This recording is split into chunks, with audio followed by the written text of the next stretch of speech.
welcome back to the channel. Well, today is going to be a little lesson on filling your radiator and what I think you should fill your radiator with if you're running a classic, and some of my mistakes, amateur mistakes, and kind of what I'm doing right now. So right now I'm on a test run, taking this out on about a 15 mile trip, round trip here. I'll show you my number I want you to pay attention to is at 176. That's CTS Fahrenheit, 175, and cooling fans on. Both cooling fans on. Those are electric fans. What I'm doing here is last night I was driving about the same trip here, and I noticed that my temperature was starting to skyrocket with both fans on, both electric Durales on. Couldn't figure out what the hell was going on. I obviously had to get it home, so it was one of those anxious drives where you're driving the whole time wondering, okay, when do I pull the plug on this thing, kill it before we overheat the motor, and call in AAA. Just racking my brain trying to figure out what the hell was going on. Came back and all my coolant was just boiling. The whole freaking system just boiling. It was boiling out of the overflow. It was a mess. It was coming out of the emergency drain on the coolant overflow tank. And I was trying to figure out what the hell happened. And usually mistakes like this, especially when you built your motor from scratch, usually mistakes like this are some of the silly amateur shit that, you know, you're rushing to get a project done, or you're trying to get it. In my case, I was trying to get this thing on the road after fuel injecting it. Did a coolant flush on it, and I started thinking last night, what the hell could I have done? Why would it do this?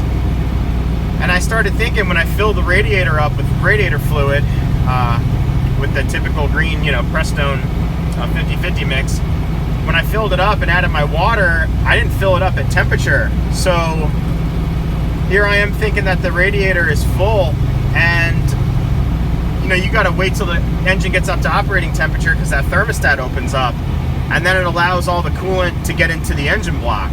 Well, if you're filling the radiator up while the engine's cold, you got all that extra fluid that you're not running in your radiator or in your engine. So, stupid mistake, but that damn near cost me the engine. And I want to make it, some guys are gonna go, well, duh, no shit, because we're all sitting here thinking about it right now. But it's one of those things where if you're rushing to get something done and you're not thinking about procedure all the time, that's when stuff starts to happen. So what I did was, to give you a tip, if you guys are new to building cars or whatever, give you a tip: when you're filling your radiator up, make sure you start doing it while the engine's cold.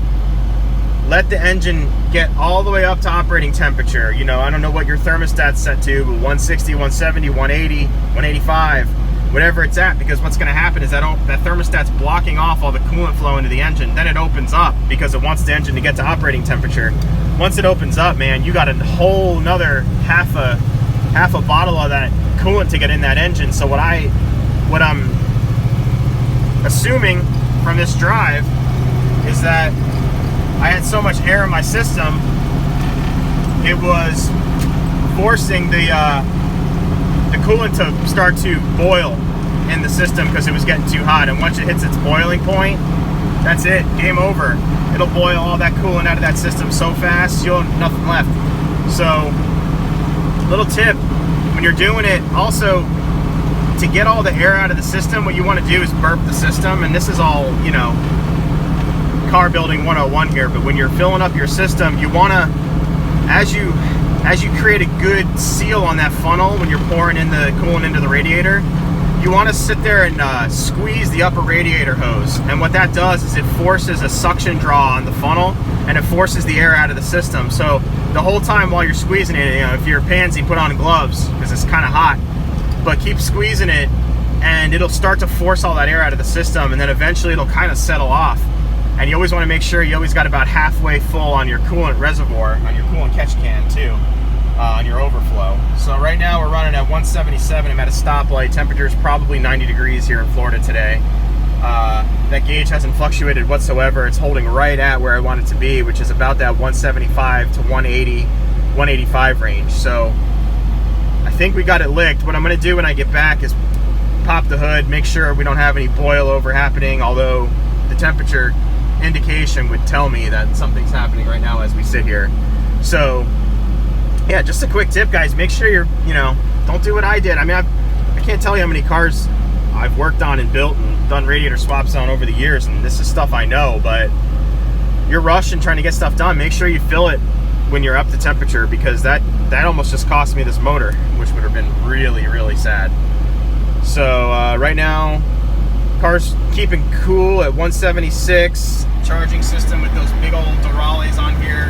That 100 amp alternator, sitting right around 14.2 output. So we're good on the charging system to run those big fans. And this is probably one of the hottest days in Florida that this car is going to need to be in. So if it proves itself today, I think we're going to have it pretty much set. But yeah, just a little tip. Sorry about the shitty camera. I'm going to upgrade this iPhone soon into probably an 11 here once I save up the money. So anyways, guys, thanks for watching. Remember to rate, comment, subscribe, and I'll get you in the next video. Later.